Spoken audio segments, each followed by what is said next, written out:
ભાનુશાળી સમાજના અગ્રણીઓને મારા વંદન અને બોમ્બેના ખૂણે ખૂણેથી પધારેલી મારી દીકરીઓને મારા આશીર્વાદ। આ ઋણ મને બોમ્બે મેં જોયેલું નથી।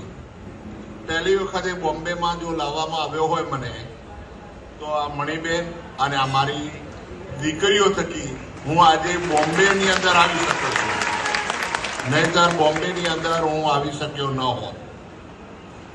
હવે શિક્ષણની વાત કરીએ તો હું જ્યારે મને નોકરીનો ઓર્ડર જ્યારે નલિયાનો મળ્યો ત્યારે મારા મનમાં અને મારા કુટુંબના બધા વ્યક્તિઓને એમ જ હતું કે કચ્છમાં તો પાણી નથી, કચ્છમાં તો માણસો રહેતા નથી અને પેલા ઘેટા બકરાવાળા માણસો આવે છે તેવા રહેતા હશે।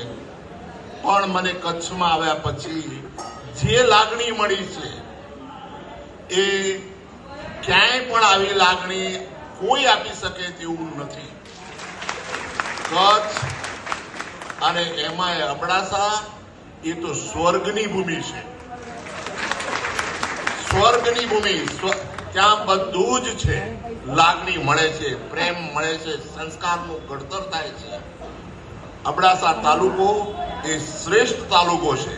ભલે આર્થિક પછાત હોઈ શકે પણ સંસ્કારની બાબતમાં અબડાસા ક્યારેય પણ પછાત નથી। સબસ્ક્રાઇબ કરો, બેલ બટન દબાવતા ના ભૂલશો અને ગ્રુપમાં શેર જરૂર કરશો મિત્રો।